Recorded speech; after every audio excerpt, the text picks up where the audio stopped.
Welcome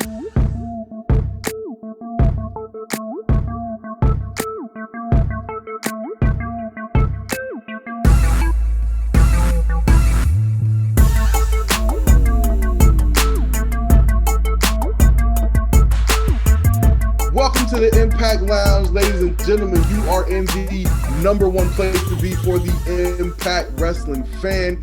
This is the Cool Factor. I'm your host, TW. And of course, we got the man with the plan, BQ. Say what's up to the people.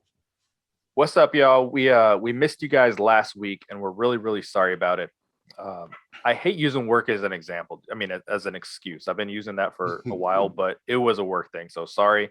And then TW was gonna try to do a solo one, and it just didn't. It didn't work out for us. It didn't work out. It didn't work out, man. We got families, we got lives. But listen, if you guys want to get the show no matter what every week, start sending us some money, okay? So we can tell our jobs go to hell. We gotta do our podcast, all right? So let's just help me help you.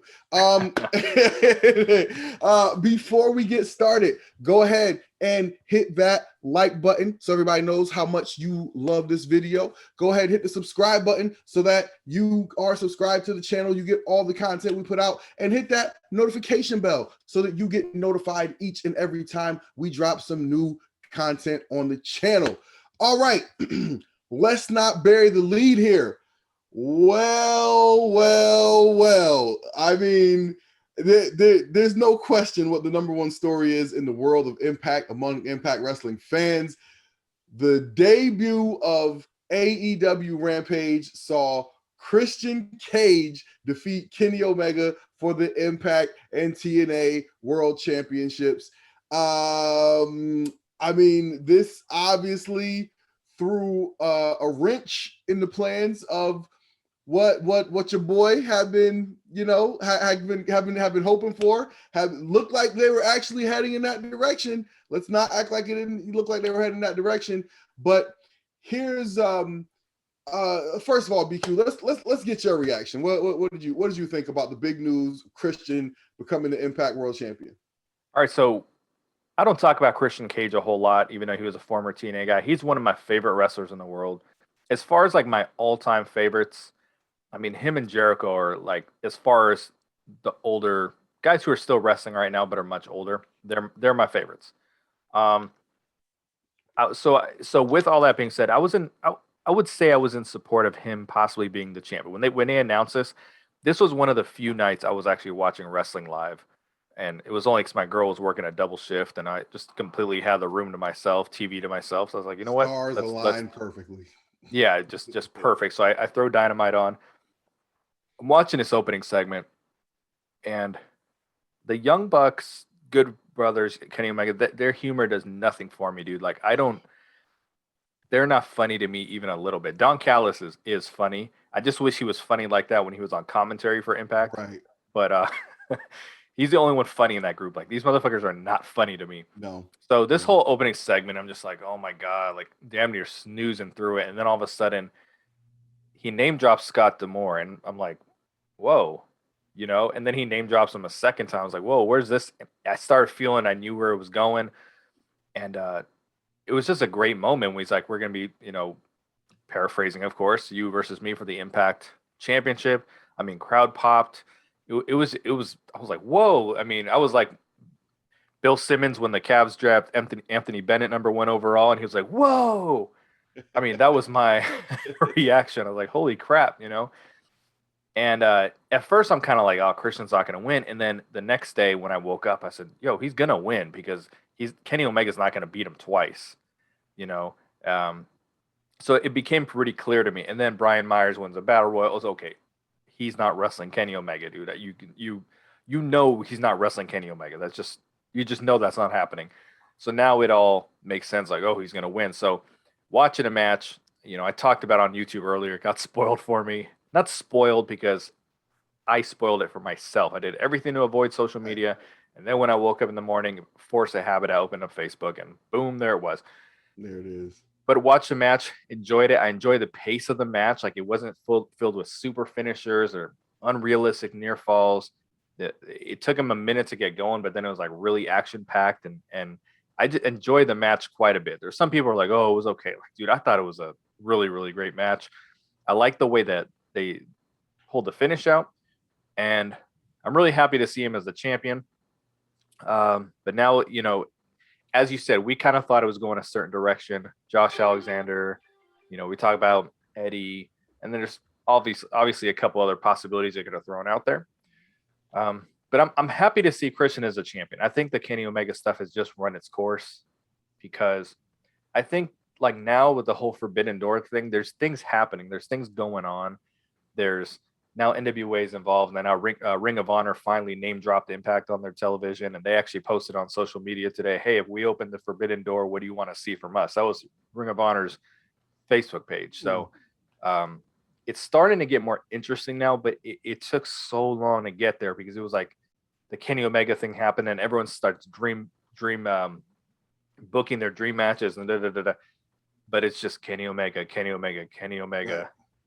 Threw us the private party bone, and then just back to Kenny Omega, and then it got boring, So I'm excited to just see someone else as the champion. Obviously, it brings up the question, like, was the agreement that Kenny was not going to drop the title to someone on the Impact roster? Because we thought someone was going to get that rub, and now it appears that's not, what's going to happen. So yeah, all right, right. So that leads us back to. So I got a couple of ways I'm going with this. The first part is obviously, listen. I think there's good and bad here. Okay, I think there's good and bad here. I was certainly surprised to see Christian get the win.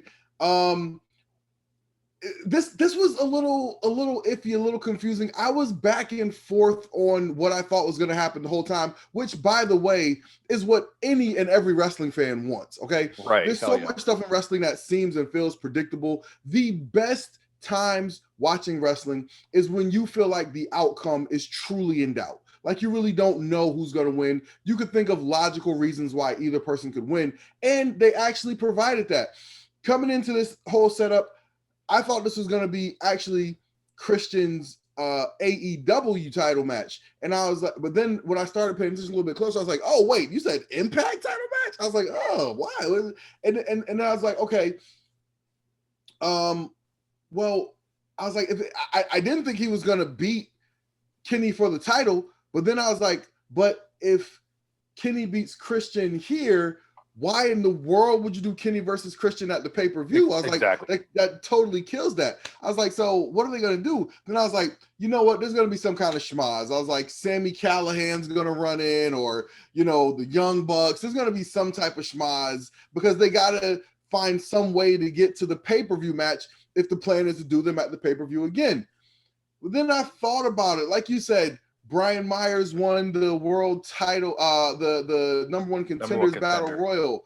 And I was like, they wouldn't do that, would they? Would they? And they did it. And so first, let me tell you what I didn't like. I didn't like the fact that this cut the legs out of what I thought was a great story they were building, which was Josh Alexander being the X Division champion and basically working as the main event as the X Division champion, and building up to a showdown with him versus Kenny Omega, where he brings the title back to Impact from Kenny Omega, thereby making Josh Alexander the hood ornament of your company with a career-defining win. I thought that was where this was going. And I think that would have been an amazing moment. You could have made a star in a way that is just not possible now. So I didn't like that. I also didn't like the fact that they had Kenny drop the title to an AEW talent. Now, let me say this. We had heard that Kenny was working hurt a few months ago or a few weeks ago, and the rumor was that they probably wanted to get the titles off of him to try and lessen his schedule, because to his credit, he's been doing the Impacts, he's been doing the Dynamites and whatever else his obligations are, but it's wrestling, it wears on you, okay? So it's understandable that he was probably working hurt. That was very believable. So they wanted to get the title off of him. Now, the Josh Alexander story is not finished cooking yet, right? It's not there yet. he's been doing very good with the X Division title, but he hasn't quite built up a resume to make you say he's run through everybody else. There's nobody left but the world champion, which in that case would have been Omega. And I don't think you needed to veer from that to hurry up and get the title off of Kenny Omega, because like I said, Josh Alexander is not ready for that big moment yet.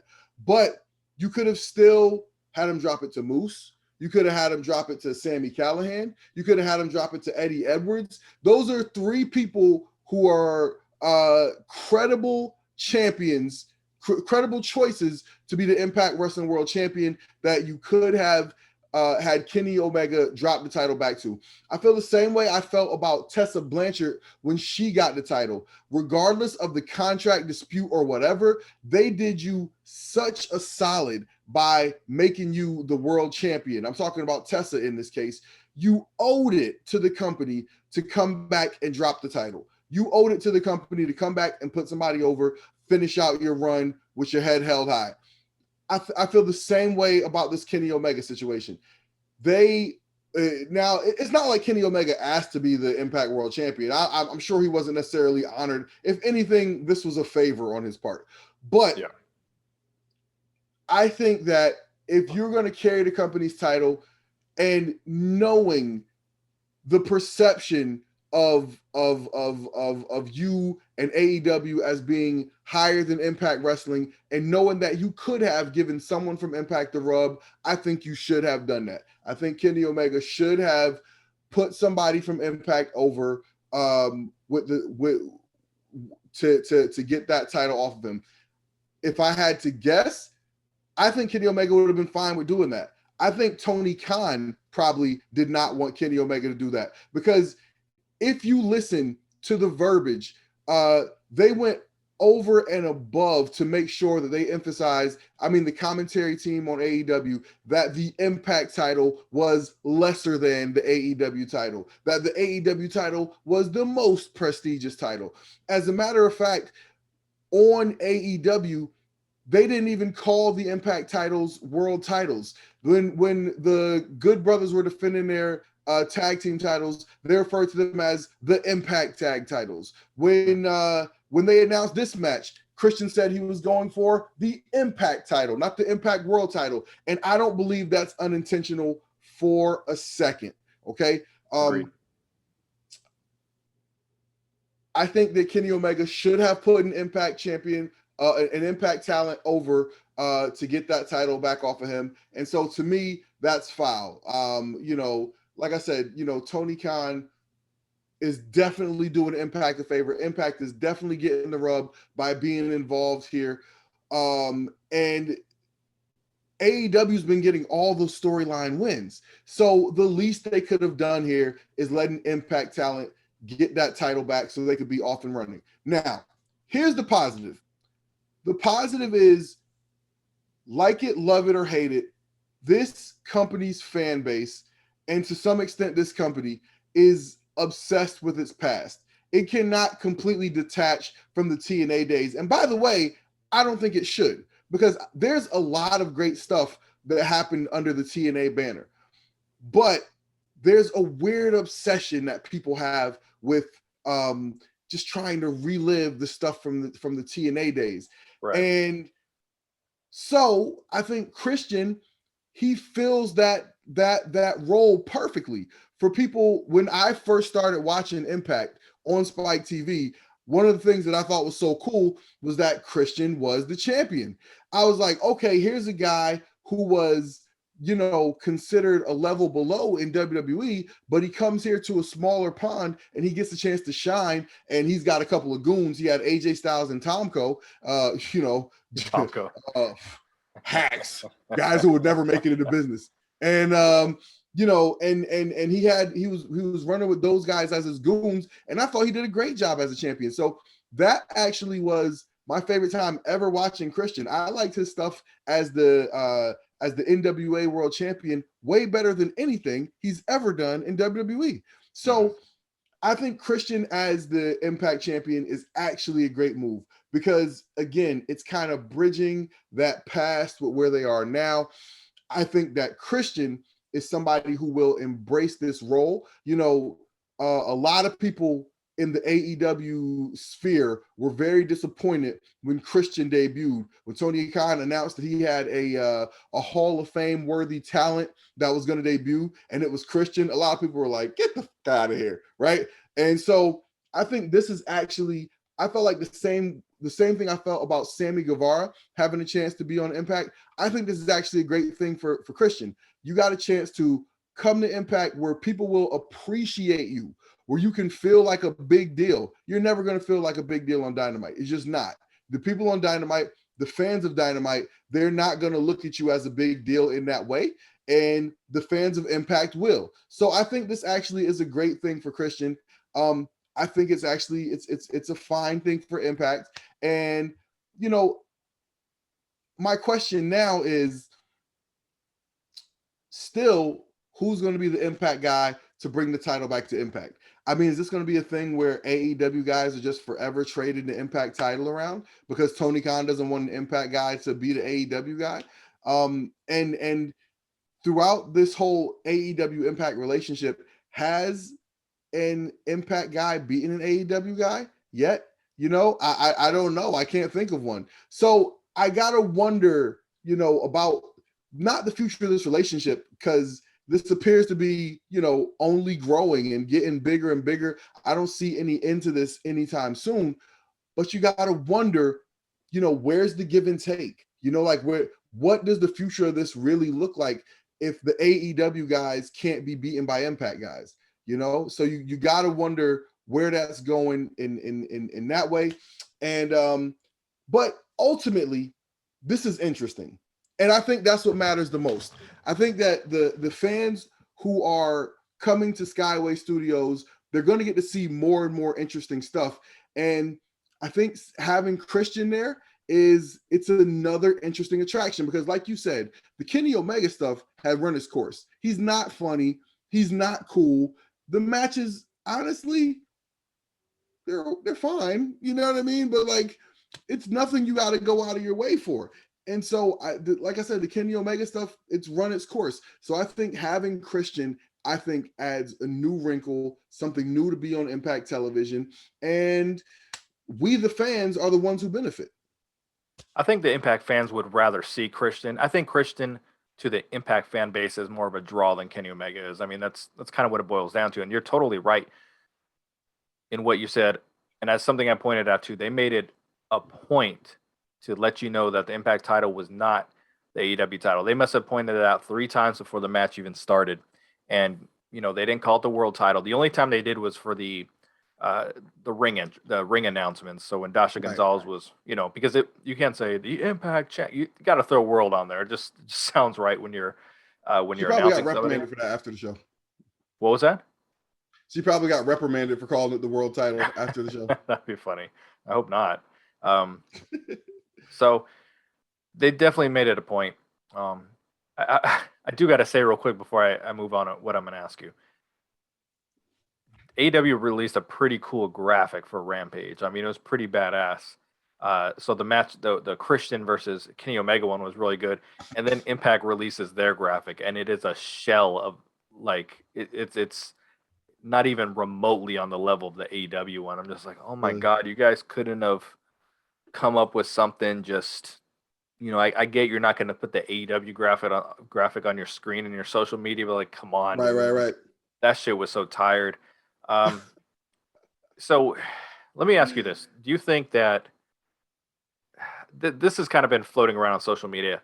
Do you think Kenny Omega at All Out is going to get the title back? Do you think that they're going to go, okay, it's you know, it's going to be a title for title match, and then Kenny just wins it right back, which would accomplish a couple things. It gives Rampage some shock value. It gets some talking points, some shit trending, you know. But then it's just a hot shot. Kenny Omega gets it back, and then they go on the same course that we thought was going to happen. So I can see that happening, but I can also see what you said, where Tony Khan was like, well, Kenny's not going to lose to one of your guys, which makes sense if I thought about it after. I was like, as long as Kenny has that AEW championship, he's not going to get pinned by an Impact guy. Like, that's just not going to happen. Tony's not going to allow that to happen because they protect their titles pretty well. Like, you don't see the champions, getting pinned in non-title matches and all that crap over there. They really protect their guys. So I don't. I would like to see one of the Impact guys beat Kenny Omega, but at the same time, I don't want Kenny Omega to get the title back. You know what I mean? Like, I'd rather just them go forward with Christian. But do you think that's a possibility that it's going to be title versus title at All Out and he gets it back? Anything to quote Kevin Garnett, anything is possible. But yeah, I mean, listen, anything is possible, but I don't think so. I think that I think Kenny Omega's exhausted. I think Kenny Omega's exhausted, and I think he's over this. As a matter of fact, Triple Mania is tonight, and for anybody, well, you guys will be listening to this tomorrow. I just saw that Deonna Purrazzo won the AAA Women's Championship at Triple Mania. Yeah. So, what was the Reina de Reyes? Yeah. Reina de Reyes, whatever. The Queen of Queens, I think it's called. Right. So, Deonna Purrazzo won that, and Kenny Omega is defending the AAA Mega Championship later tonight against Andrade. He's probably dropping that one too. Yeah, that's the rumor. Yeah. Right. And so with that being the case, which, by the way, like, if you think about it, a lot of these promotions have been basically shut down because of COVID. These American companies with these TV deals were really the only ones who had the resources. And by the way, a billionaire who has a football stadium with an amphitheater attached to it, not a lot of people had the resources to keep running TV over the course of the last year or so. So Kenny Omega taking these titles, especially like, Impact, a promotion is still trying to get its footing back up. AAA, I don't know what their taping situation was, but it probably wasn't great, right? Over the course of the last, 2 years. They were actually helping, like New Japan, right? Like New Japan had their titles on AEW TV. So I think that I'm not going to say it was like some huge burden to these guys, but I think that on some level, Kenny Omega was doing a solid for these other promotions by, participating and carrying these titles. And I think that now that people are trying to get back, to doing business as usual, I think he's ready to get rid of those belts and get back to, just having one title to defend, having one, company to support, to carry the banner for. So if you ask me to bet money on it, I would say yes, Kenny Omega's dropping that title tonight, because I think he's and I don't think that Christian is that's very interesting though, right? Because you figure there'd be some sort of rematch clause.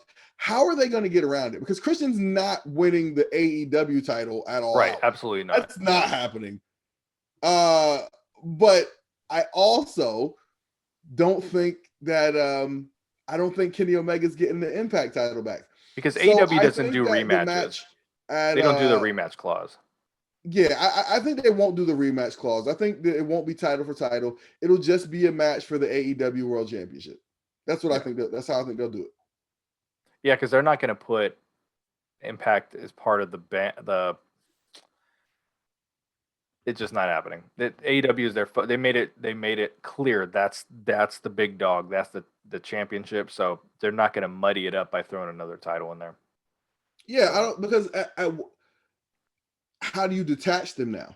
Right. If that's the case, if it's going to be, I'm defending them either all together or I defend them separately. And when I defend one, if I lose one, I got to try to rematch and get it back. Like, it feels, plus you're muddying up the matches. You know what I mean? That would put us in having to do 4 Christian Omega matches. Right. And I don't think those guys got 4 good matches in them. You know what I'm saying? Right. I don't think they got 4 matches together that we want to see. Right. But now that Christian got this win, it adds more intrigue to the All Out match. I still don't think Christian's winning, Absolutely but it adds more intrigue to it. Right now, it's Impact champion versus AEW champion. as opposed to and the Impact champion has a victory over the AEW champion. So it makes it more interesting. Yeah, it All definitely right, we does. got anything else on this? Nope. I think we can move forward. All right, so that was the big outside of the ring news, outside of the Impact Zone news. Let's dive into this past week's episode of Impact Wrestling, shall we? Okay. Let's do it. So let's see. I'm gonna throw something in there real quick. What you got? So the Knockouts have released these shirts for auction. You've seen this, right, on social media. Mm-hmm. So someone is giving me a run for my money for the Alicia Edwards shirt. Like, yeah, I was thinking, okay, I might be able to Are get you this at a pretty bidding good on price. this shirt? Yes. And I've been the top. Like you're going back and what's the bidding up to? 215 or something. And so here's my thing. There's some of these girls who are currently at like $100, $120. Half the roster is at like 120 at the It's most right probably now. Eddie Edwards, the other person. Dude, I was like, am I bidding against Eddie Edwards? Because, I mean, and I'm making pretty big increments. You know what I mean? I started like, the opening bid was like 20, so I put 50 down, and then I bumped it to 100. Then I bumped it to 125 to 150 and 200. I'm just like, and someone just keeps getting me. I'm like, yo, this is pissing me off. Like, I feel like someone's doing this to me on purpose because there's only so high I'm gonna go, dude. Chelsea Green's You're like $3,000 and not a penny higher. Right. I mean, Chelsea Green's is at 1,000 right now on the dot. Rosemary's in the 600s. Sue Young, I think, is just a pubic hair over Alicia's right now. Like it's just a couple bucks or something like that. But someone's fucking with me. Someone. I was like, dude, this is not one of the more I don't want to say popular, but we know her spot on the card compared to the other girls. I'm like, Right. why is hers like number 4 overall? I think on the prices, it's as like someone's either upset, like there's like someone else obsessed like I am. That's all that I can think. You know what this reminds me of? I don't know if you watched Orange is the New Black, but there was one season where one of the inmates came up with a business to sell the inmates dirty panties to dudes who wanted them online. That was my first thought. I was like, was this shirt washed or no? What is the appeal? Like, you can't wear the shirt. It's that I imagine you're bigger than we've never met in person, but I imagine you are much bigger than Alicia Edwards. So, what are you going to do with the shirt?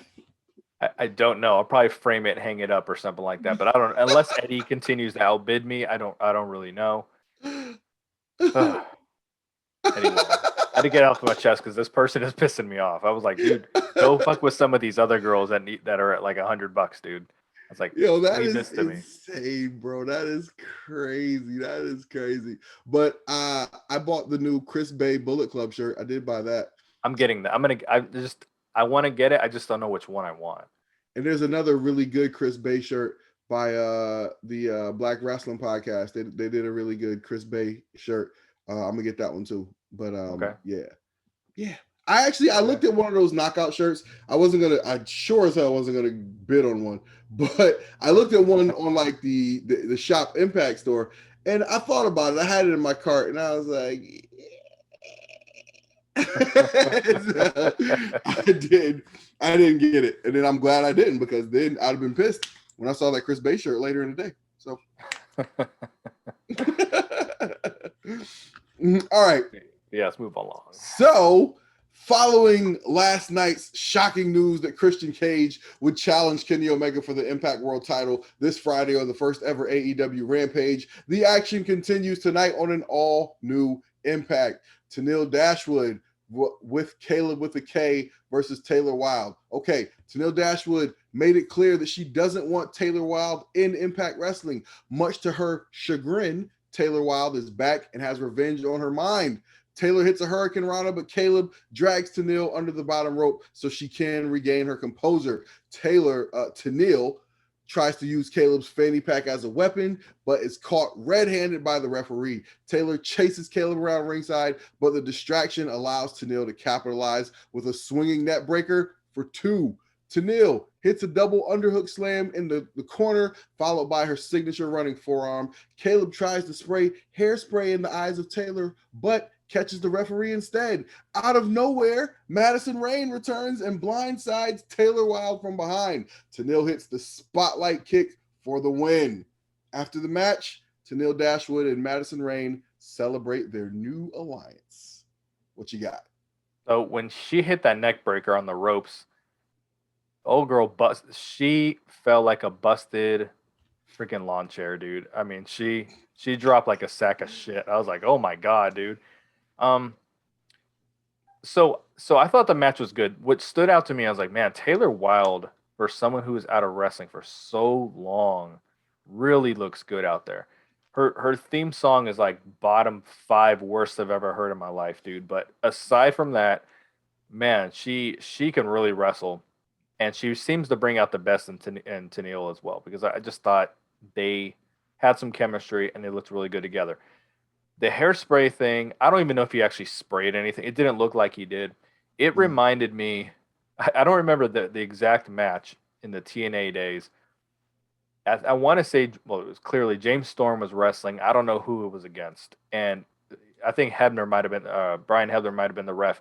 And he got some beer in his eyes. And had his fingers in, I mean, what felt like 5 minutes, dude. He was just like completely blinded and just standing there, and oh my gosh, like, I mean, for the longest time, it was the most painful thing I've ever seen in my life.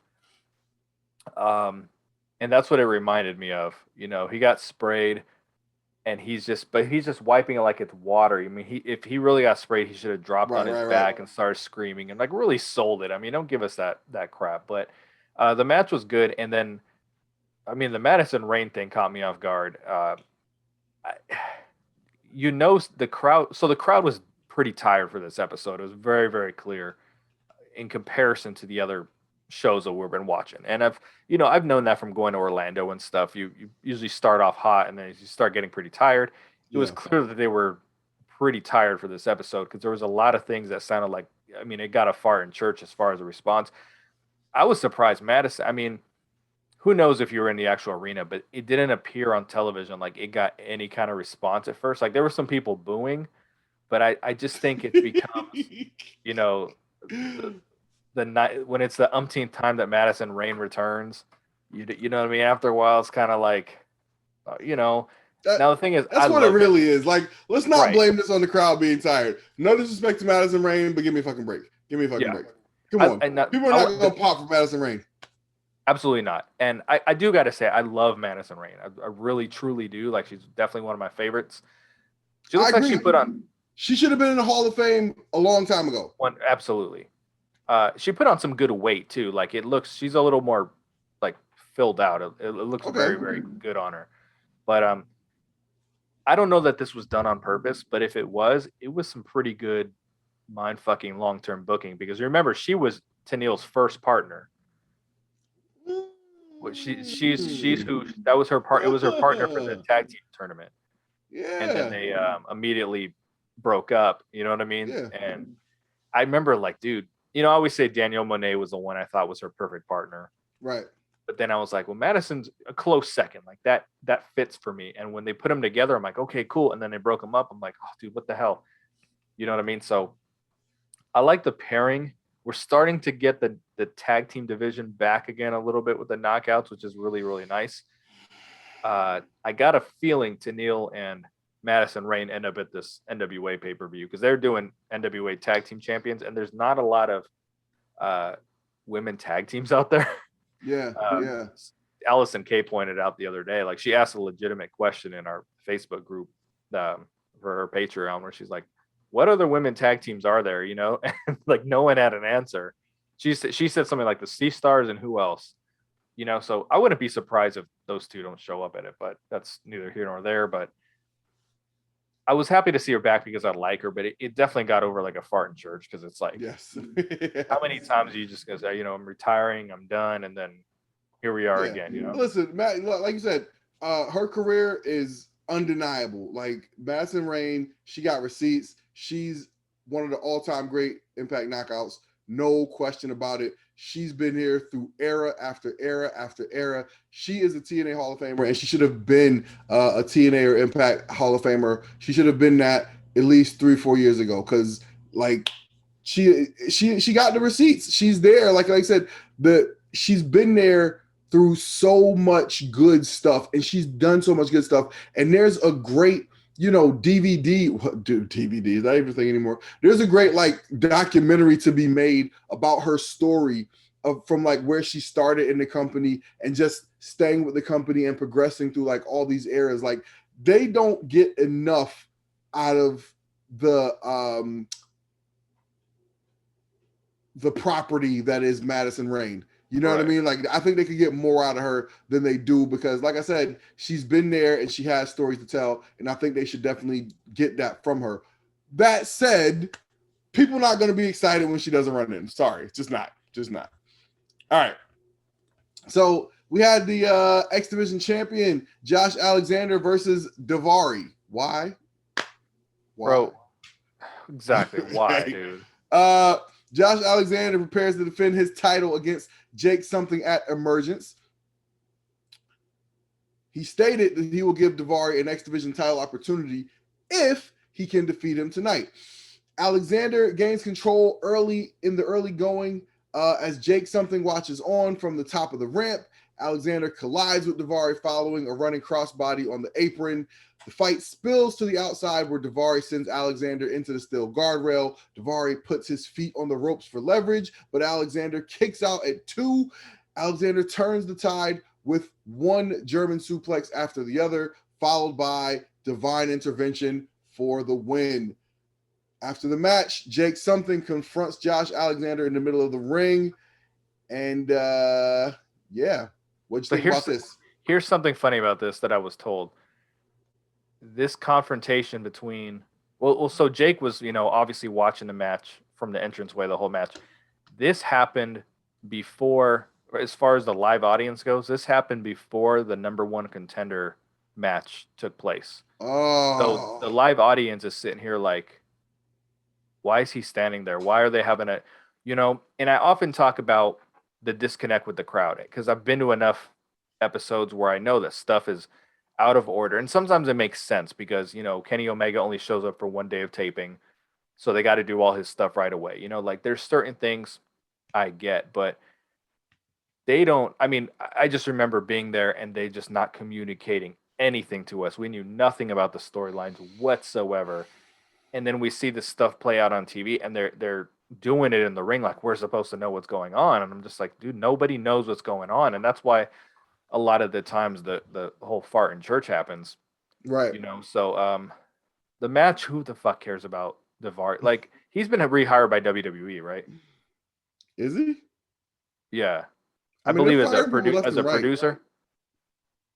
I'm pretty sure he was. The funny thing is he appeared on this past episode of NWA too, so I'm like, like of all the people, dude. But like he looks like $1 million. That's awesome, dude. But what? Get him out of here. Right. I do want to see Josh Alexander build more storylines for some of these matches, because it's yeah, you want to see him have a bunch of good matches, but if it's a bunch of run into each other in the hallway and have a match shit, I mean, you're not really building the guy as well as you could. So yeah, the match with Jake should be really good. But I asked a question on Twitter the other day, and it wasn't to be sarcastic. I said, who in Impact and the entire roster, if with the exception of those who hold a title, have any kind of win streak, any kind of momentum going right now? There's not a single person who is a single non-champion with any momentum on that roster. And someone is like, well, Jake's something. I'm like, no, dude, Jake's lost a few matches and he's going to lose this one here. So, I talk a lot about someone has to get hot, and they just don't allow that to happen. So this is good. I mean, this match should be really good though. I wonder why they don't do that more. Like, it's great to have stories, but I feel like you can just as easily just keep the character strong by having them come out, do a squash, and get a promo. Boom. That's it. Just feed us the character. Make this character strong. Let us come out. Let us see them work their move set, right? Which, by the way, also serves the effect of helping us learn what their routine is so that in the big match, when their stuff gets countered, it means more, right? We'll react to it more because we'll know what this is setting up for that and all that other stuff. I don't know. I feel like wrestling outthinks itself a lot of times. Like I just listen, the people who watch Impact are going to watch. We're going to watch almost no matter what. So like you don't need this isn't like Monday Nitro versus Monday Night Raw where you gotta be putting a main event star versus star match on, otherwise we're gonna turn the channel. Like, no, take this time to just make us really invested in the characters. Give us squash matches, skits, and promos so we really care about who these characters are. So by the time you get Jake something versus Josh Alexander, we're like, oh my God, Josh Alexander's been killing people. Oh my God, Jake something's been killing people. Who is gonna win this match? Right? Like, I don't understand like what is so hard about that. I mean, other than the fact that you got to pay for enhancement talent to come in and work these matches, but that's probably a drop in the bucket, honestly. You know what I mean? Yeah, it's probably a drop in the bucket. Think about W. Morrissey. He started really hot for a while. And what happened in his last match? He lost to Eddie Edwards. And then this motherfucker, we'll get to the match later. He was the second elimination of the Battle Royal. Oh, man. I mean, they just dumped him like a sack of shit over the top rope, like. And I'm just like, dude, that was one of the people who had something going for him, and it was like, You're jumping ahead, man. You're jumping ahead. I know, but I had to just tie it into what I was saying, you know, because you make a point. That's where I'm going with it. Like, why couldn't Jake have this build and then Josh have it, and the two collide? But no, it's you know, it's like it's going to be a great match. We know who's going to win, but it'll be a good match, you know. Right. All right. So before the Good Brothers defend the Impact World Tag Team titles against Violent by Design and Rich Swann and Willie Mack at Emergence, Gallows challenges Joe Doring to a match next week. After Tasha Steelz betrayed her last week, Kiera Hogan is in the ring to address the situation with her former tag team partner. Kiera claims that Tasha went out and got someone who would do her dirty work for her, that being Savannah Evans. Kiera challenges both of them to meet her face to face, but instead she gets Su Yung and the recently transformed Kimber Lee, who make their way to the ring. Sue attacks Kimber. She controls Kimber with some sort of telepathic power, and she helps her take out Kiera Hogan with the mandible claw. Kimberly drags Kiera Hogan up the ramp and into the smoke. And do you think that's the last we'll ever see of Kiera Hogan? Yeah, Kiera's gone. They're not even gonna do the one-on-one match with Tasha. Like she's clearly done. The Good Brothers segment I got to throw in was, to me, the best they've sounded on Impact in a very long time, if not ever. It was just serious, and it was creative too. Like, just the stuff that was being said, the words. It was just creative. They're not playing grab ass with the Young Bucks like we've been seeing. It was good. What was not good was this thing with Kimberly and Su Yung and Kiera. So Kiera's promo was horrible, and she has come such a long way. I mean, if you're talking about most improved, the MIP in Impact Wrestling, Kiera Hogan is that. When she first came into the company, I was like, she is going to be gone within 3 sets of tapings. Like, I just did not see anything in her. Now, they gave her, non-title win off Laurel Van Ness right away and all this shit. But the minute she opened her mouth, started talking, I was like, yo, she don't got the chops for this. She doesn't have it. And then all of a sudden, this character just started blossoming, and she was doing all these segments, which were for the most part backstage and everything. And then it seemed like she got very comfortable with no crowd. That's when the time she did get on the microphone and there was no crowd, very comfortable. She got out there, dude. She sounded like a rookie all over again. Her voice was, shaking. It was painful to listen to. Like, I just wanted it to be done because I actually felt embarrassed for her. And again, this is someone who I think is just that. I think she has been amazing the last couple of years. I'm very disappointed she didn't have a meaningful title program with anybody. And even a little bit of a run, I would have been okay with too. and the white jeans looked great on her, by the way. But so, but moving along, dude. So I called it. We talked about this before. I called it. I was like, yo, I think Kimberly's gonna have a transformation like Su Young. So that is what happened, but we didn't get any kind of context behind it. All we know is that Father James Mitchell took Su Young into the undead realm or whatever the hell he was doing, and all of a sudden these two are now. She's back to Su Young. She's Susan to Su Young, and then Kimberly's transformed. Like, did I miss something? Was there an episode that I missed I something? think it was I think after Father James Mitchell sent Susie into the room, or Susan into the room, and he told Kimberly, like, you never know what you're going to get or something like that. I think there was a part where Kimberly went to check on her and Su Young like pulled her in. Okay.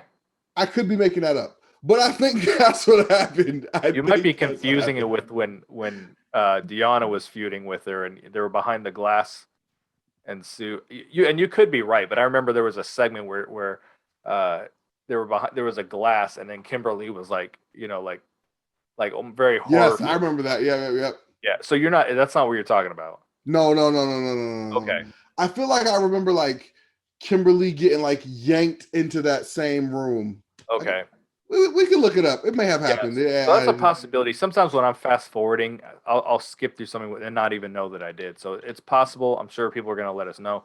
But the Kimberly character, I we got to give it some time. It didn't really work for me, but I'm willing to give it time. She grabbed Kiera by that weave, like straight up dragging her. I mean, I was like, oh my god, dude! Like she didn't give her enough time to like hold on to the hands. I thought she was gonna rip her head. I was like, this is dicey. This is dicey. Yeah, that would. You there could have been some words backstage. Dude, I wouldn't be surprised because she sounded like she was legitimately screaming in pain too. Like it didn't sound. Listen, there's a few things you don't touch. Okay. Yeah, but she was clearly written off TV here, and we're not getting that one-on-one match. It doesn't appear, and I don't know, dude. I thought this was gonna be better than it was once we actually saw it come out.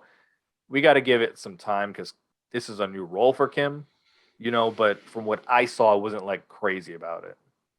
I actually like this. I like this. The act itself doesn't necessarily do anything for me, the zombie thing per se, but they weren't really doing anything with Kimberly before. And the person that plays Su Young, she's so good. She's so good. I'm convinced she's not much of a wrestler because I haven't seen her do much actual wrestling, but these characters that she plays are cash money. All of them, right? Like when she transformed into Susan, it was Susie. It was like, well, she's not doing much wrestling, but damn, she's fine. You know what I mean? It was like that just got you. It was like, yo, oh man, like how do you go from that to this, right? Then she went to Susan, and that was like total comedy, and it was amazing, right? Like, so this woman who plays these characters, she's so good at understanding, right? Like just how to deliver this character in a way that's going to be different. And I think that's going to be huge for Kimberly because Kimberly can wrestle, right? But so now adding some character piece to her, I think this could actually get very interesting. It could be a thing where Kimberly is doing most of the the actual like wrestling work in the tag team, and then Sue comes in for like the big spots. This can totally work. To me, this can totally work. It needs some flushing out. It needs some time to figure out how to make it work. But I think this can totally work. So I'm here for it. I got no problem with seeing how this develops. Oh yeah. All right. So we got the never open weight champion Jay White and Chris Bay versus Juice Robinson and David Finlay. After he was welcomed into the Bullet Club last week, Chris Bay joined forces with the group's leader Jay White to battle Juice in a preview of what's to come at NJPW Resurgence.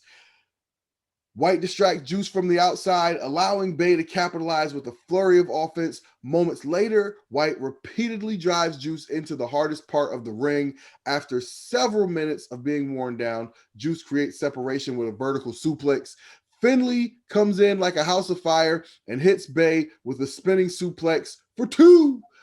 Finley sends White toppling over the top with a clothesline, and Finjuice have Bay beat following the Doomsday device, but Jay White hits Juice with a steel chair to cause the disqualification. So Finjuice gets the win via DQ. Jay White sends a message to his NJPW Resurgence opponent this Saturday, David Finley, that as he lays him out, he sends a message by laying him out with a Blade Runner onto the chair. What do you think about this? The match itself was really good. And I haven't really cared about Finjuice much so far, but I enjoyed him here. My takeaway from the match itself, though, was that Jay White, we've talked about this before, his presence, the way he carries himself, is an it factor that no one on the Impact roster has. I mean, it's very hard to put into words. But it's a star power and a confidence that I'm not saying no one on the Impact roster is confident, but it's his brand of confidence doesn't exist in Impact right now. So it's very fresh when I see him on the screen. He's very comfortable in his character. I love seeing Chris Bay in this role with him. We're big Chris Bay supporters, so it's awesome to see him do this. I just thought the finish was really. I just thought it was cheap. I've been saying lately, Impact is afraid to have people lose sometimes, and I don't think this. I mean, I guess that post-match angle did help build their match to Resurgence, but I don't know, man. I'm not into the DQ finish stuff. I guess every once in a while it's okay, but I don't think Impact's relied on that too much lately, but they have such a history of relying on it that every time I see it, I'm like, oh, here it is. We had opening match, we had the ref take the hairspray. Caleb's shorts were absolutely uncalled for, by the way. They were so short. But we had the hairspray to the eyes, so there's the ref bump, and then we got the DQ fin. Like it's just a formula. It's just like, here we go again with this stuff. But the post match angle was cool, and this was strictly to build their New Japan match. When they did a Doomsday device on Chris Bay, the way he flipped and fell on his ass was just the way he sold it, but the way he landed too really made it look good. And Yeah. It's good to just see Chris Bay in this spot, and we didn't want to see him take a loss or anything like that, but really happy to see him in the Bullet Club. But it was just the finish that didn't do anything for me, but the match itself was a lot of fun to watch. Yeah, I think Chris Bay to the Bullet Club is huge for the Bullet Club. The Bullet Club has to find a way to keep staying relevant. That's kind of been like the cool thing about the Bullet Club is this should be something where it's highlighting the coolest up and coming wrestlers. And if Chris Bay is nothing else, he's cool. He personifies cool. And so the Bullet Club actually needs Chris Bay. He's going to bring some flavor and some eyes to the Bullet Club who would not otherwise care. So Chris Bay to the Bullet Club is great for the Bullet Club. And it's great for Chris Bay too because he deserves that platform. Yeah. All right. In an interview with Gia Miller, Tasha Steelz reveals that she betrayed Kiera Hogan because her wave of momentum was coming to an end. The powerful Savannah Evans by her side, Tasha believes that she is untouchable. Then Fallah Bahh interrupts and he asks for their assistance in his ongoing problems involving Decay. And surprisingly, Tasha Steelz accepts after laying claim to the Knockouts Tag Team titles currently held by Rosemary and Havoc. Okay, after Knockouts champion Deonna Purrazzo shows off her recent training with Invicta atomweight champion Alicia Zappitella. Okay, Melina reveals that she'll be making her Impact ring debut next Thursday. This comes before Peraza defends her knockout style against Melina at Empower. When Melina said to Deanna Peraza, because Deanna showed a video of her training with Zappatella, and Melina said, "Okay, since you showed me yours, I'm going to show you mine." And I'm like, "Wait a minute, Yeah. what are we talking about here?" Yeah. um, yeah, I just thought that was funny. By the way, Thick Melina does not get enough love out here in these internet streets. When she was like all women who were on WWE television, overly skinny. Right. You know, I just thought it kind of took away from some of her natural gifts. Okay, and now that she's more of you know, and living a regular life, okay, you get to see some of those natural gifts, and I for one appreciate it. Okay, Thick Melina is a gift for the wrestling universe. So thank you, Thick Melina. All right, Christian Cage I sent a got to I message want to to throw King. this in there. Hold Oh, up. what you got? So so Deanna shows her video. They're standing in front of like 3 big screens behind them. Right. But apparently there was a monitor right in front of them that they were watching, which clearly they were staring into nothing. But it's like, those TVs only have the Impact screensaver on them? I mean, Yes. I feel like I would have been Yeah. like, here, here, roll the footage, Exhibit A, and just turn around and watch the damn screen. Right. I mean, it just, Go. I thought that just looked so funny. It's, whatever. No, it makes total sense. You said it. Those TVs on those monitors. Those might not even be full functional TVs. Those are just monitors, and they are just wired to a screensaver. That's it. All right, let's move on. All right. Let's see. All right. Christian sends a message to Kenny Omega that he's just one night away from the historic Impact World Title match on AEW Rampage. Christian says he's going to return to the Impact Zone next week as the new Impact World Champion, and he wasn't lying. All right. No. We got John Skyler. He comes out to prove himself tonight as he looks for his spot on the Impact roster, and he goes against Matt Cardona. Let's see. This match ends when Rohit Raju and Shera come out to distract Matt Cardona from the outside, and Skyler hits a jumping knee, then rolls up Matt Cardona for the huge upset victory. What did you think of John Skyler getting the upset win over always ready Matt Cardona? The fuck was this, dude? Why wasn't Cardona and Rohit in the Battle Royal, dude? Why was Falaba and Johnny Swinger in that? Like, what in the hell? Anyway, Matt Cardona is the ABCDEFGCPW world champion, and he's too important to be in a multi-man battle royal for a number one contender spot. yeah, so I'm sure they're thrilled that their new champion just lost to John Skyler on TV via the distraction roll up. You don't know about John Skyler's resume, okay?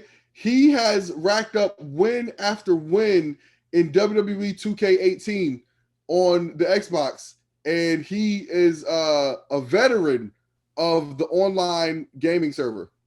So I've seen the dude on AEW Dark. He's got a girlfriend, Katie Sparks, by the way, slamming blonde. So good for him, man.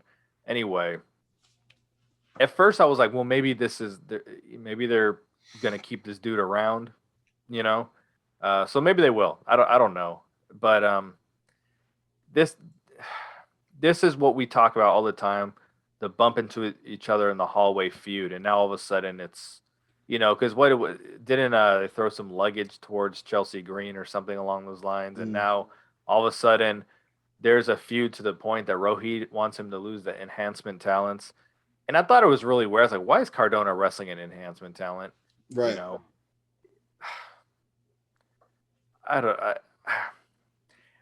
I don't want to totally shit on it because I do like when the enhancement talent wins every once in a while. I remember as a kid watching WWE or WWF Superstars and Wrestling Challenge, like waiting for that day that the enhancement and dude won the match, And So did you lose your shit when the 1-2-3 kid pinned Razor Ramon? Absolutely. Absolutely. Ted DiBiase lost one also once that Virgil came to the ring and distracted him and the dude rolled him up. And at the time it was it was almost unheard of that those guys ever even squeaked out offense, let alone a win. So, um, you know, and then there's been a couple count outs here or there, but Right. so I like to see the enhancement guy win every once in a while. Maybe this means they're going to hold on to John Skyler. I don't really know, but Hopefully, right? yeah, might as well at this point.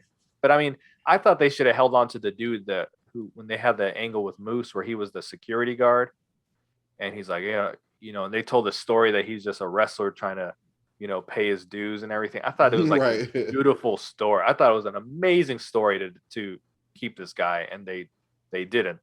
So I thought that was a missed opportunity. But we'll see. I was just kind of I don't know. I don't know if I liked it or disliked it. There's just Yeah. I have no feelings about anything Matt Cardona does. I'm sorry. I just don't care. You're numb. He seems like a nice enough guy, but I just don't care. Woo, woo, woo. And so we had our number one contenders battle royal with the winner challenging for the Impact World title at Emergence. We already talked about this a little bit, but you had Sami Callihan, Moose, Petey Williams, Sam Bill, Bryan Meyers, Willie Mack, Rhino, Diener, Rich Swann, Falaba, Ace Austin, Suicide, W. Morrissey, No Way, Madman Fulton, Eddie Edwards, Johnny Swinger, Hernandez, Chris Sabin, Trey Miguel, all in the ring. And the winner. And the winner of the Battle Royal was, after much tossing and turning, Bryan Meyers. Suicide was in this? Was Suicide in this? I don't recall seeing him at Suicide? All. Yeah. Let me look through this list. Yes, Suicide was in this. I don't recall him at all. So that goes back to what I say. Is like, why wasn't Rohit and Cardona in this match? Just so we could do this enhancement talent angle? I mean, what difference would it have made? Let's be honest. I know, but it's like you just want to feel like you're really putting your contenders in there, like not putting actual enhancement guys in there like Suicide and Swinger. Right. So, I mean, what were your thoughts here? So they do this thing that, and they get this from WWE. There's a lot of things that they clearly watch WWE do to be like, oh, that's the formula. And what it is when you have a battle royal, you do the jobber entrance for pretty much every competitor except 3. To their credit, usually when they do that, it means the 3 people who got entrances or the 4 who got entrances are the last 4 in the match. That's usually kind of how it plays out. Eddie Edwards was actually eliminated fairly early in this thing. I was disappointed Rich Swann didn't get an entrance. I thought he was more worthy than getting a jobber entrance. I just wish they just started with everyone in the ring or just had everyone walk down together, which in the 80s they would just have everyone walk, 5 feet apart from each other and I'll just come and get in the ring. I just don't like when they do entrances because it kind of gives away a little. My favorite part of the match was Sami Callihan hitting that clothesline on Ace Austin outside the ring. Okay. Like a little state device. It looks like they're probably going to go with Ace Austin and Sami Callihan, a little feud there, which if that's what they do, I can get with that. I think that's actually really interesting. But it's very weird winner. We talk about Bryan Meyers all the time that we like him, and we may even think he one day can be that dude to hold the title. But I mean, he just came off a comedy angle where his tag team partner was Missy Hyatt, and he lost to Tommy Dreamer and Rachel Ellering cosplaying as the Road Warriors. So it was just a very weird time to have him win this thing. But it also made me think. Impact didn't have too many guys. Well, they have no one on the level of Kenny Omega star-wise, but you really look at the Impact roster and like, man, there's only really 4 dudes who can really have matches with Kenny Omega. Christian is more of a realistic, like, we can step some people up into the main event and put them in a main event match, as opposed to Kenny Omega. Like you're just not going to have Kenny Omega versus Bryan Meyers. That's just not going to happen. That'd be great for Bryan Meyers to be in a main event. It's just not going to happen. Christian brings it down a little bit, and then you can elevate guys to that, that main event match and give them and see what they do, like throw shit at the wall, see if it sticks. So, maybe with Christian as the champion, we're going to get some more flavor in the main event scene. Maybe they're going to try people out and see how they do in that role. But yeah, I mean, if Kenny Omega is supposed to be the greatest wrestler in the world and better than Gotch, better than Hackenschmidt, right? Like, if he's supposed to be all of that, then he should be able to have matches with anybody. Because you know who can have a match with anybody? Sami Callihan. Sami Callihan can drag a good match out of you and me. Okay, like that dude is great. He's absolutely great at getting a good match out of anybody. And the match he had with Kenny Omega, I thought was just truly evident of how great Sami Callihan is, because he was able to, I thought he raised up Kenny Omega's level by dragging him down into the death match stuff, and then forcing Kenny Omega to come back out of it, play that game a little bit, and then still come out and have the good Kenny Omega style wrestling match. So if Kenny Omega is all these things people say he is, he should be able to have a great match with anybody on the roster. Yeah, true. I just don't think that the Impact has the balls to book people in a like. We would never get like Rohit versus Kenny Omega. Like Impact just wouldn't book that, but they would book Rohit versus Christian. So right. I mean, that's what I'm just saying. I feel like Christian is a more realistic guy to face more people on the Impact roster in the main event. That it's evident because he's taking on Bryan Meyers, who they would never put in a match with Kenny Omega. So, all right. So you want to take some questions from the comments from the video from Woof? We missed last week, so this is almost 2 weeks old. But I think if there's anything relevant, see if there was anything good in this comment section. Let's dive into the muck here and see what these degenerate fans of ours left. As always, if you guys want to be a part of from the comment section, make sure you leave your name and where you're from so we can give you a shout out, and we'll be happy to read your question in the comments and respond to it right here on the show. All right, so let's see. Bland Skies 28 said, I think they still need way more talent on the roster, especially with there being fans back, because they will eventually get tired of seeing the same matches. I think it would have been more interesting if a new debuting wrestler showed up at the end of the Moose Saban match. What do you think about this? I don't know if the Moose Saban match was a spot to put it in, but I don't have a complaint about the roster at the moment. I did prior to Slammiversary. I was getting super bored watching the shows and felt like it was just the same shit every week. But since then, I mean, we're talking about one set of tapings, but I feel like it's been pretty, diverse in the matches they've put on. So right now, the roster feels bigger, even though it may only be a handful of wrestlers bigger, but it feels bigger right now. It feels fresher. So I don't think it's necessary to debut anyone else right now until they get some of these dudes off the ground. But yeah, all right, so here we go. Unknown Quantity said, I think Impact gets a lot of things right, but I agree the crutches are Dreamer, Williams, and Suicide. Felt a bit like James Storm was that during the pandemic era of Impact as well. Guess they should have got someone in even a short term to be an authority figure or make a storyline of it.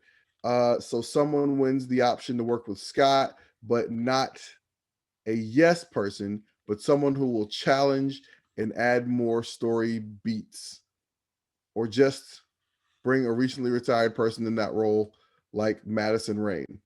There's a lot there. Retired. You want to tackle some of this? I don't know exactly what he was getting at. I think he wants to see some kind of authority figure, right? Is that the gist of? Yeah. He talked about there was like some crutches that Impact had during the right. I guess better storytelling, and he thinks that an authority figure, a fresh authority figure, could be the answer to some of their storytelling woes as he sees them.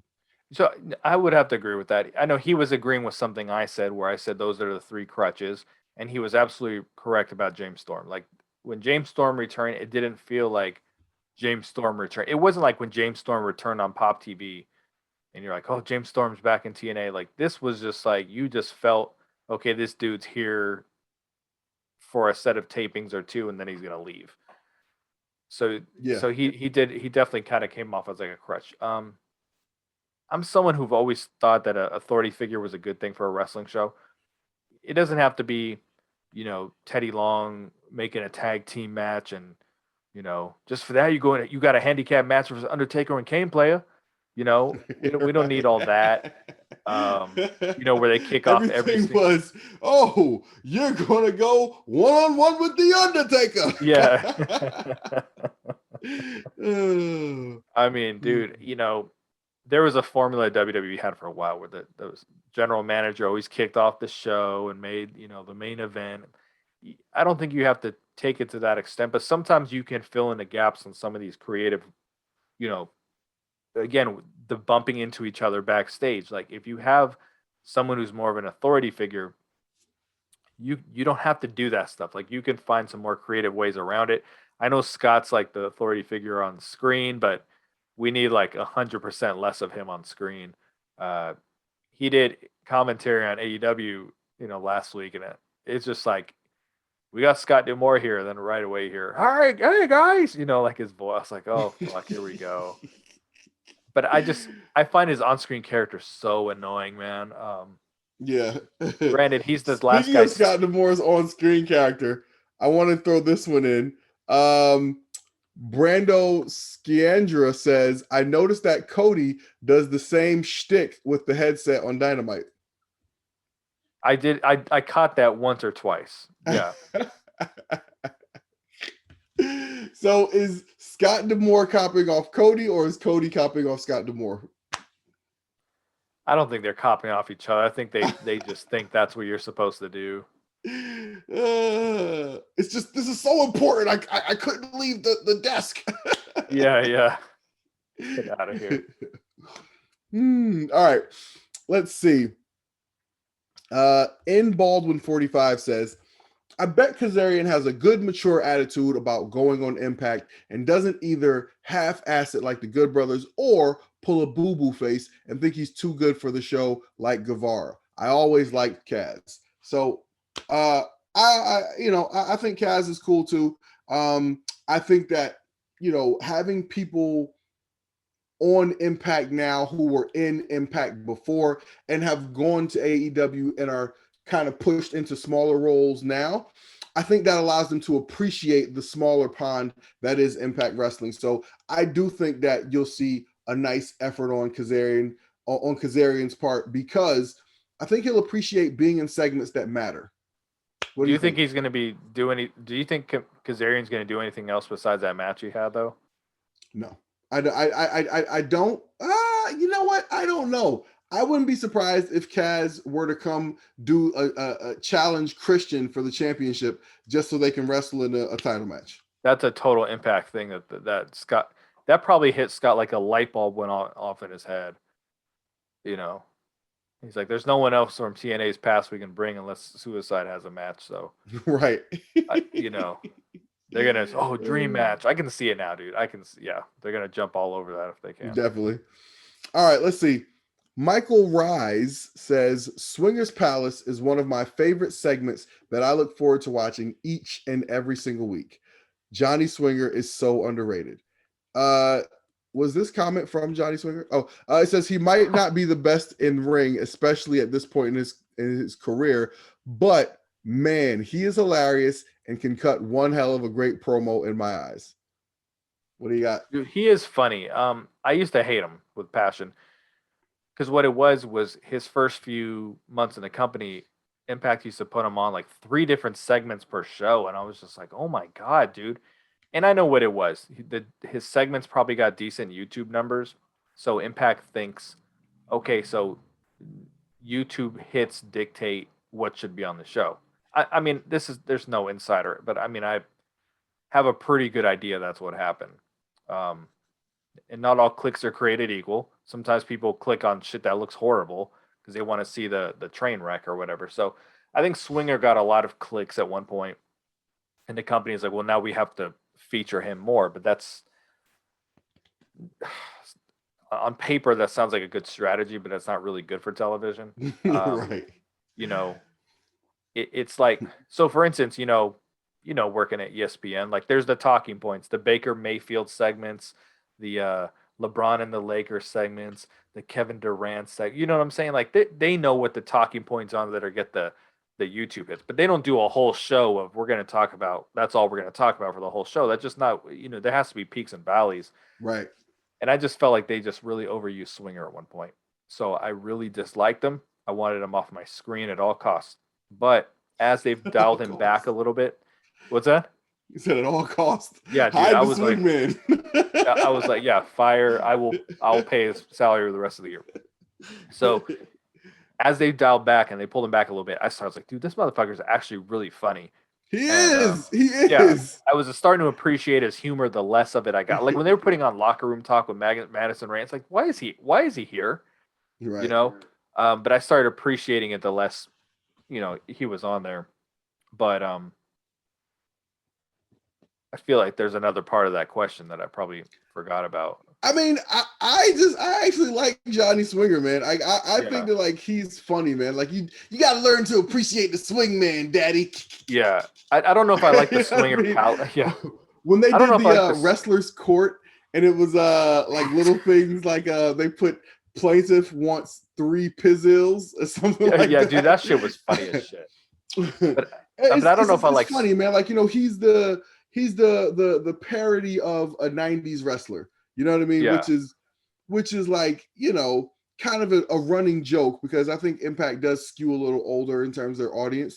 And, a lot of us, we think we know of that guy, right? You know what I mean? Like, or he's the personification of that guy.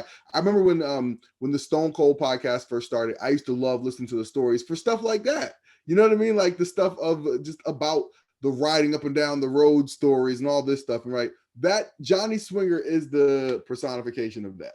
He is. I don't know if I like Swinger's Palace very much. No, that shit is terrible. Yeah, even throwing Alicia in there, I just don't want to watch it. So that's what would have saved it. Yeah, I'm just saying for me as a viewer, you know what I mean? Oh, there's Alicia, cool. Like I'll pay attention, but I still hated that shit. So all right, let's see. Silver Jackson says, I agree. Impact Wrestling needs some big name main eventers. They need to spend these big bucks to bring in a whole lot of fans to top big arenas, make Impact Wrestling great. All right, I'm gonna take this one. So Silver Jackson, I disagree with you. I think Impact has a good thing going right now, getting good crowds to come into Skyway Studios. They need to keep finding ways to keep that show fresh, especially, I don't know if you guys have been paying attention to the news, but we might be about to go back on some kind of lockdown again. So I don't know if this is the best time for Impact to start trying to tour. If you got a good, safe setup going at Skyway Studios, keep doing that.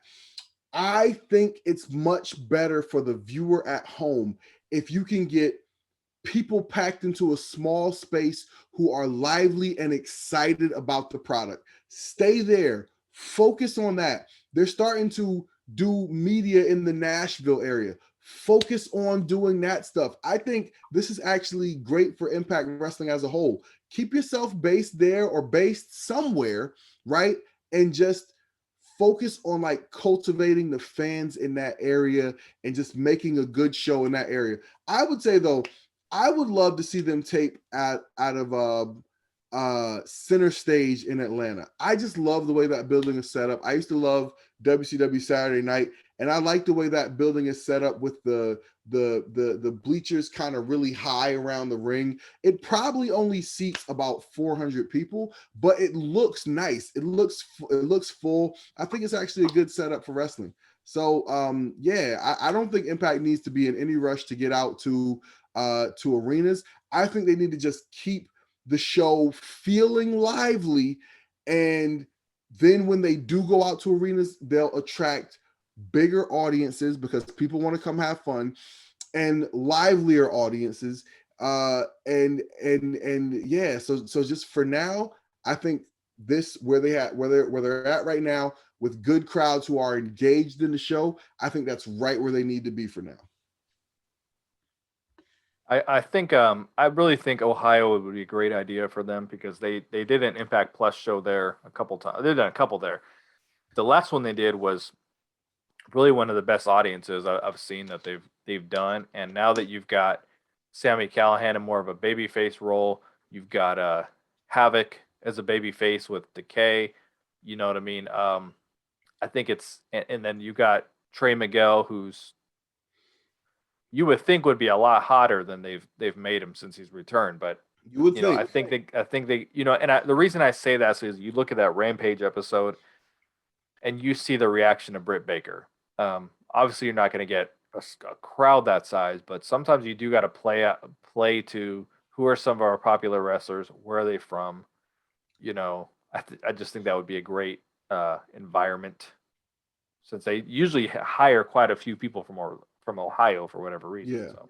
But but see, I think that's a function of like different people having influence in the company, right? Like, I don't think they just look for people from Ohio. I think Sammy Callahan got in people's ears. I think they hire wrestlers who have like wrestling schools, and Mhm. then they, who either have wrestling schools or run their own promotions, and those guys are able to feed in. They're happy to feed in wrestlers that they know because then they can go back and be like, hey, look at all these guys I got on Impact Wrestling. You know what I mean? Pay me more for my wrestling school. So Yeah. I think that's definitely a case of Sammy Callahan getting a lot of people in, but he got a lot of quality people in, and Yeah. so yeah, I would definitely go back to that well. But you mentioned Britt Baker, and I think we can't get away from the fact that AEW has promoted the shit out of Britt Baker, and they've invested so much TV time in making her who she is. And to her credit, obviously she's taken it and run with it, but she's gotten a lot of chances to get it right. And so, Yeah. they haven't exactly done that with Trey Miguel yet. So, but as far as the in-ring stuff, he's delivering above and beyond what anybody could have expected. Dude, he wasn't even in the damn number one contenders battle royal. Yeah. And I'm not into flippy wrestling for the sake of flippy wrestling, but Trey Miguel seems to always do something that makes me just go, huh? Like Yeah. I mean, this dude he's truly amazing. And to be able to do that to people in 2021, that's saying something. Agreed. All right. So BQ, I think you got an angry message here. This is from Dregs, and he says BQ didn't read my DM that I sent him. I will post it here. Kenny Omega is afraid of Jay White due to the interactions he had in NJPW. Jay White was mentored by Prince Devitt, and from New Zealand, he's close to Tama Tonga, Fale, and Tama Tonga. Because he was trained by Little Devitt, he's automatically in the Bullet Club. Kenny tried to recruit Jay, but he gave him the Switchblade STO. Oh my God, this is a New Japan history lesson. Do you care? I don't care about New Japan. I'm not Okay, gonna I'm lie. sorry, I don't. I Dregs. don't Thank watch you the for the history promotion. lesson, but I wish I could cut in that Stephen A video. I'm gonna tell you right now, we don't care. Okay, we don't care. I used to do a really fun podcast with my man Satch, and he was a big New Japan guy. And Satch actually did we did a couple of weeks where he was giving me the history of Los Ingobernales, which means the ungovernables in Spanish. But they were a group in New Japan, and Right. I think Andrade may have come out of that group. But anyway, but it was cool because like we would just have like story time with Satch where he would just, tell us the New Japan stories. And I'd sit there like, oh, huh, really? That is interesting. You don't say. Right. And it was fine because I wasn't gonna tell the stories, and I'm sure there are some people who are interested in it. Just like in this case, Dregs, I'm sure there are some people who are interested in this story. We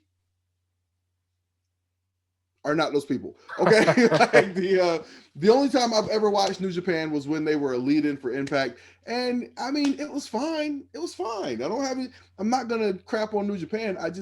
I it's fine. I'm not like going out of my way to find it. It's not that important to me. All right. Yeah, there's a Thank you. lot of Thank you. names there that I never heard of. So at that Yeah. point, it's hard All to. right. Let's see. Gary Cheatham says, "Do you think they need to start taping twice a month just to keep it more up to date with what's going on in the world?" Ideally, yes, but logistically, no. It would just be impossible. If you were to tell the talent, okay, every 2 weeks we're going to fly you out, um, that's probably not what they sign up for. A lot of people sign up with Impact saying, okay, I like this. We're going to tape 4 days of the month, and then the rest of the month, I can have a shoot job and do what I want to do, or I can book as many indie dates as I want to do. I can take whatever days off. I don't think, you know, I don't think anyone would find it logistically. Uh, it makes sense logistically to fly them out for 2 days, fly them home, and then 2 weeks later come right back out. I think that would cost the company a lot of money.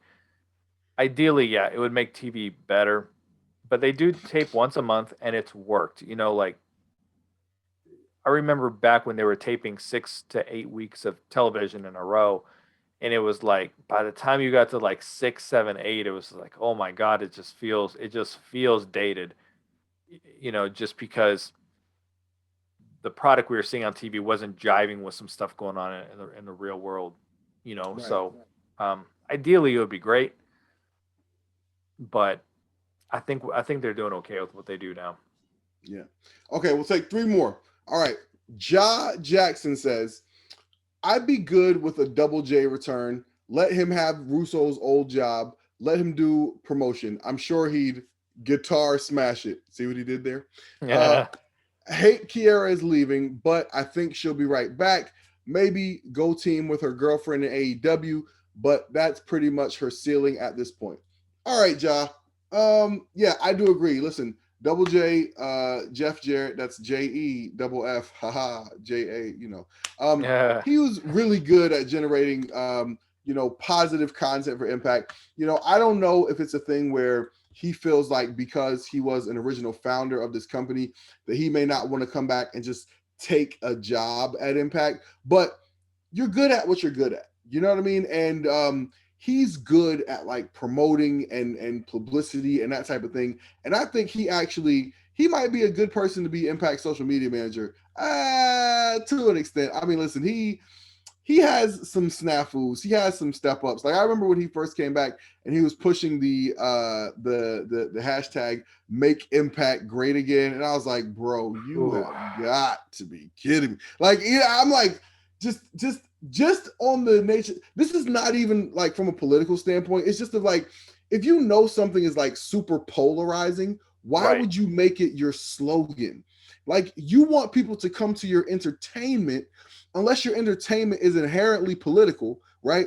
And unless your entertainment is taking a political side, then why would you alienate half your audience? Like so to me, that's the type of arrogance that you're going to get with Jeff Jarrett. And I remember when Jeff Jarrett first got back in control, and he was just bringing back all his friends. And I remember either saying or tweeting that it was this type of cronyism that was going to run Impact into the ground, and he almost did.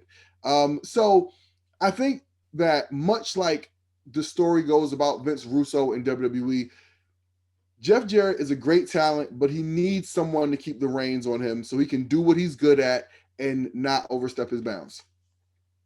I would like to see him go for the Global Force thing again, to be honest with you. I know it's a running joke, but I watched a Global Force Amped. That would have been my favorite wrestling promotion if that got off the ground. I liked the presentation and how they did everything on there.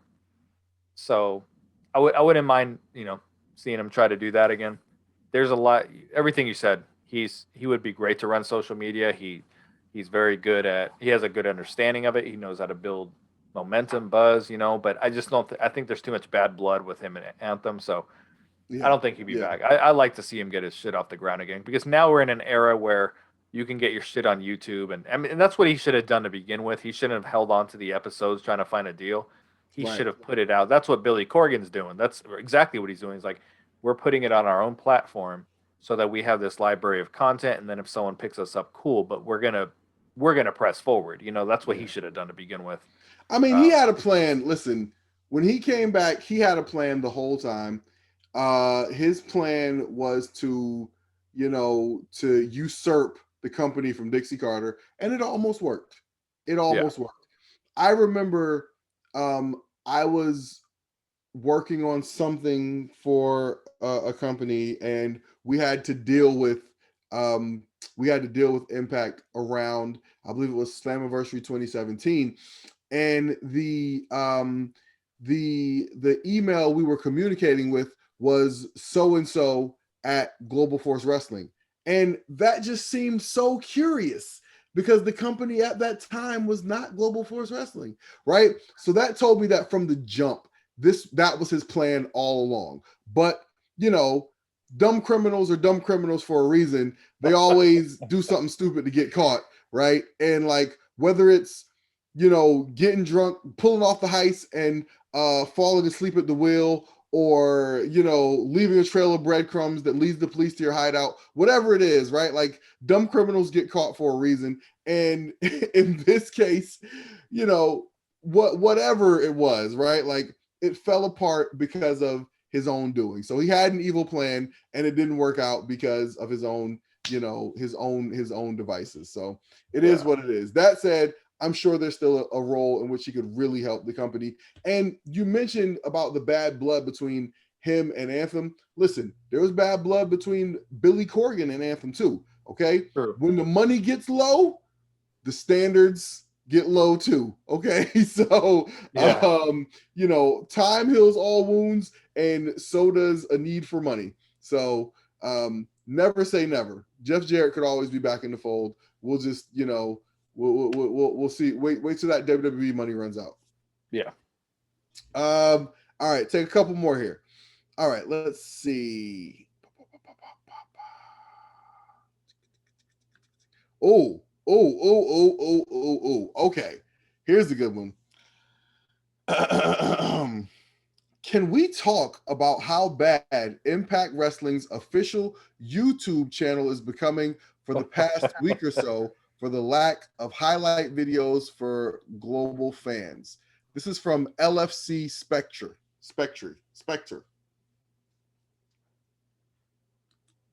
All right, their channel. I've said a million times, so I'm not gonna harp too much. Their channel has always sucked. Now they're doing the Impact Premium, or I forgot what it's called. Is it Premium or? Impact. What? It's not Impact I don't Plus. know. I I want to say subscribe Impact to Plus, it. but it's not. That's not what it's called. I subscribe to it. I can't get the episodes to play. I know they had a snafu from the beginning where no one could watch the episode, so they have a history of this shit. I think they're.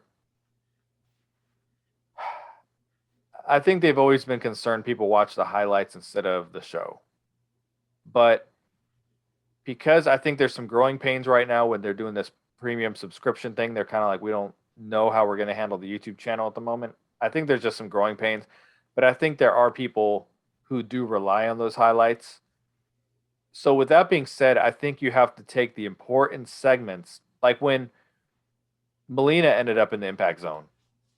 Dude, they didn't post a video about that for like a week and a half, dude. It felt like probably wasn't a week and a half, but it was a good, strong week. Like that's something you got to put that out immediately. Don't put top 10, top 5 must see and show a fucking Johnny Swinger match and some bullshit like they always do, because there's not always 5 must see things on the show.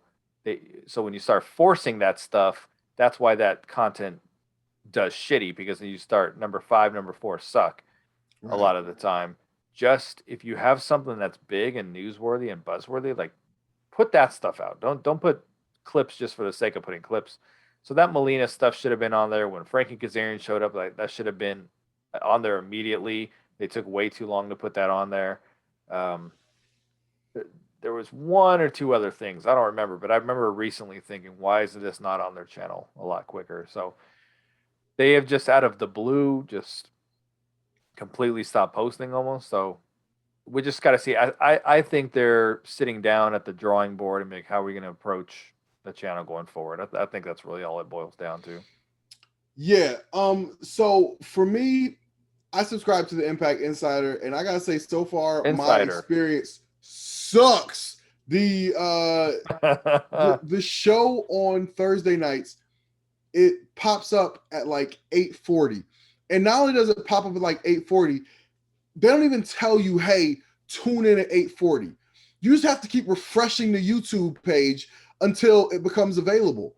And then not only does it pop up at 8:40, but it's already in progress. So it's not like at 8:40 it pops up and you're starting from the beginning. It pops up at 8:40 in progress. And I guess the idea being that they want you to be able to follow along. But motherfucker, we missed the first 40 minutes of the show. So how are we going to follow along? Like, it doesn't make sense. Make it make sense. Can you make it make sense? It doesn't make sense. So, like, they got to do better with this. I think I'm gonna unsubscribe for my own, blood pressure. We're gonna bring this back down. I think I'm gonna unsubscribe, and I'll just watch the show on Friday mornings once it becomes. Actually, the show is available on Impact Plus at like 10:01. So I'll just take back my Thursday nights and I'll watch something else. And then at 10 o'clock after the show's over, I'll watch Impact on Impact Plus, and I'll take back my $5 for Impact Insider, because I don't even know what the benefit was. I thought the benefit was I would be able to watch Impact live. And here's the kicker: 9 times out of 10, I'm not even free at 8 o'clock to watch Impact live. But Right. on the off chance that I am, I want to follow along with the show currently. I just think that's a bad way to do it. And if if I'm not free till 8:15, then let me turn it on at 8:15. But don't make me turn it on and have it say video unavailable, and I gotta just keep refreshing and refreshing and refreshing until an awkward ass time like 8:40. Like, that doesn't even make sense. So I mean, listen, they got to get this shit together. I know they thought this was a clever way to try to monetize, but if you're going to monetize, you got to offer something. What am I really getting for that money? Like, you could say, okay, it's less than the Impact Plus subscription. That's true, it is. But my dumb ass is also paying for the Impact Plus subscription. So it's going to be one or the other. Either I'm going to take my $8 back or I'm going to take my $5 back. I think at least with paying the $8 for the Impact Plus, I have access to like the pay-per-views and all that other stuff. This Impact Insider, again, I'm not seeing the value in it yet. So I think I'm gonna unsubscribe to that so I don't gotta be mad about it. And if it gets better, then maybe I'll resubscribe. Easy enough. All right, here's the last one. All right. Bland Skies 28 says, with the release of Bray Wyatt and guys like Buddy Murphy and such, do you think Impact will sign any of them, or will they just keep relying on other companies' talents and watch AEW sign every good talent out there? So, I mean, I think the rumor's been out there that Buddy Murphy was a really, really realistic target for them. And he's probably someone that could really work the main event scene for them. I think he's one of those rare guys who can see himself. Okay, I realistically sees himself in a main event scene at Impact and probably doing nothing in AEW, like somewhere in the mid card there. So I think Impact's a really good home for him. Bray Wyatt, like, they'll sign you and I. There's a higher chance like you and I appear on the next episode of Impact than them sign Bray Wyatt. Like, that's absolutely not going to happen. Like, you could just forget that right now. There's no way. Listen, I think with the addition of people like Christian Cage, with the relationship with AEW, that raises Impact's profile. Yeah, I mean, Bray Wyatt has been a big deal. Can they afford to pay him? They can, but will they? Who knows? Everybody can't go to AEW, man. And AEW can't sign everybody. AEW doesn't use half the people they have right now.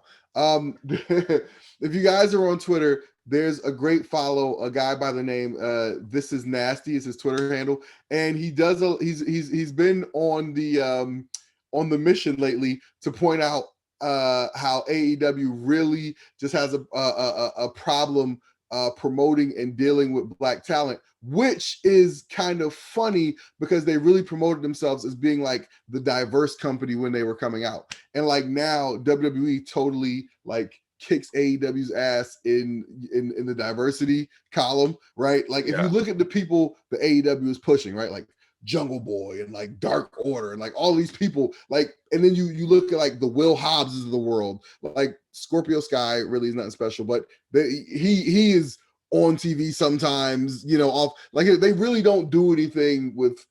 I mean, perfect example, Max Caster, right? Platinum Max Caster. To me, that is a super duper cash money act. You know Absolutely. What I mean? Like they come out, he does the insulting rap. And by the way, he's a solid rapper. Like he's not like a right. Yeah, he's not just like he's not like a crappy rapper, like just doing it for it. Yeah, news. He is doing it to get a pop, but he can rap. He can. And to me, like that kind of act is cash money. I love it, but he's never on TV. And again, they go above and beyond to get so many other talent on TV. So this guy, Alfred Kunawa, he's actually a writer for Forbes. And he does these videos where he jokes about like the whiteness of AEW. He calls it all elite white people, which I think is just hilarious. But AEW though, in general, like of all talents, they have so many people. They try to sign every like hot talent out there, and you're not using them. You know what I mean? Like Ricky Starks get like 2-3 minutes a week to come on and just say, hey, I'll be back next week. I'm beefing with Brian Cage. Yeah. And it's like, come on, man. Like this guy is a top tier talent. Yeah. Top tier talent. Oh yeah. And they just their roster is bloated. You can't use everybody. You can sign people, but you can't use everybody, man. You can't. So, so I don't know. I mean, like, maybe Bray Wyatt will just sit out till his WWE contract runs out. But again, like, especially, CM Punk and Daniel Bryan are rumored to be coming into AEW. So if you're Bray Wyatt or if you're Buddy Murphy, like, are you you want to come in somewhere and be a big fish? Yeah. Again, like look at Christian. That's why Christian is good for Impact, because Christian can come to Impact and be a big fish. So you put Bray Wyatt on Impact, and he's automatically the biggest thing they got. Automatically. Right. You know what I mean? Buddy Murphy, like he can wrestle, but like, I don't know that he's like the main event thing right away. Right. Yeah. You know what I mean? But Bray Wyatt is the star. So again, I could totally see, especially here's the thing too.